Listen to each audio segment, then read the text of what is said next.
There's a term called gerrymandering. Some people say Jerry, but it was Gary, G-E-R-R-Y. I think that this is a great conflict of interest. To ask men holding office, elected from districts, to change the lines of that district, I think gerrymandering is basically what takes place. I think we've got to end the practice of drawing our congressional districts so that politicians can pick their voters and not the other way around.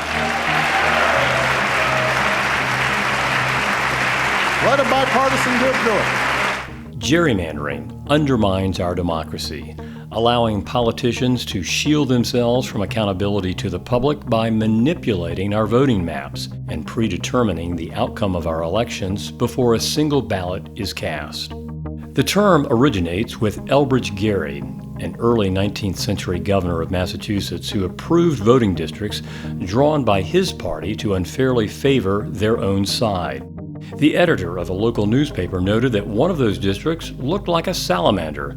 Combine that with Governor Gerry's name, and the word gerrymander was born.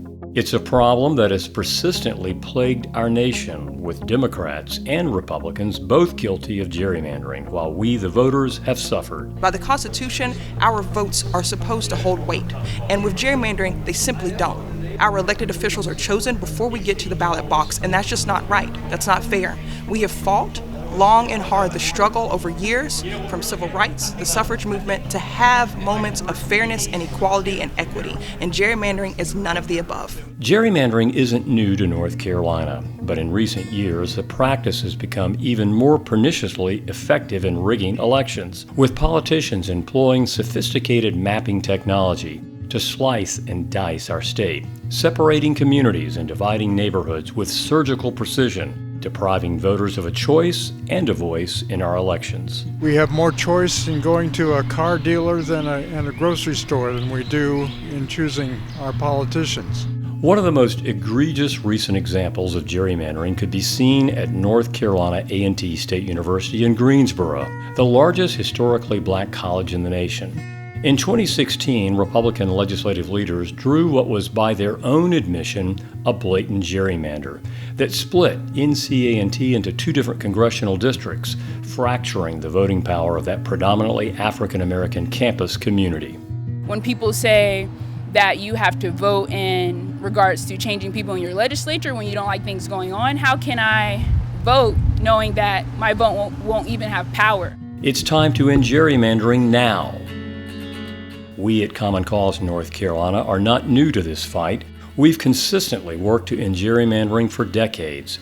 We've built a grassroots coalition of citizens, business leaders, and elected officials on both sides of the aisle. That journey has brought us to this pivotal moment where a lasting end to gerrymandering is finally within reach. I call on this state to end gerrymandering now so that we have a voice and a choice in our elections.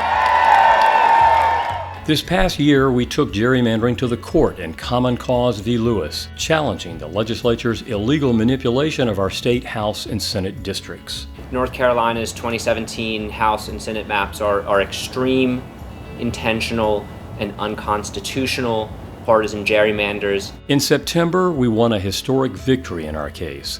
A bipartisan panel of judges issued a unanimous ruling that partisan gerrymandering violates North Carolina's Constitution and ordered new legislative districts drawn following strict nonpartisan criteria. This is a victory for the voters of North Carolina, voters like me and voters like my neighbors, voters across our state. Thank you, Common Cause. Thank you for the work you did, the work you'll continue to do. We can't be gerrymandered aside so easily anymore. But even with that crucial court success, the fight to end gerrymandering continues. In order to secure our landmark court victory, we must enact lasting reform. Reform that permanently takes redistricting power out of the hands of politicians and entrust it with an impartial citizens commission that will draw our voting maps free from partisan politics with robust public input and full transparency. I think that a bipartisan citizens committee representing both parties and top-ranking citizens would perhaps do a job that would be based on the needs of the district. Produce a district that did not look like a salamander. A citizens redistricting commission. It's an idea that's working in other states, and it can work right here too. but we're going to need your help to do it. We've got to convince the people inside this building, the North Carolina legislature, to pass real redistricting reform.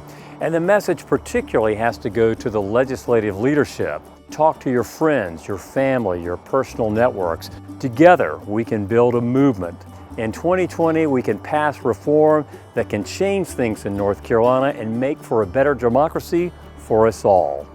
End gerrymandering now! End gerrymandering now! I believe that we will win! I believe that we will win! I believe that we will win! I believe that we will win!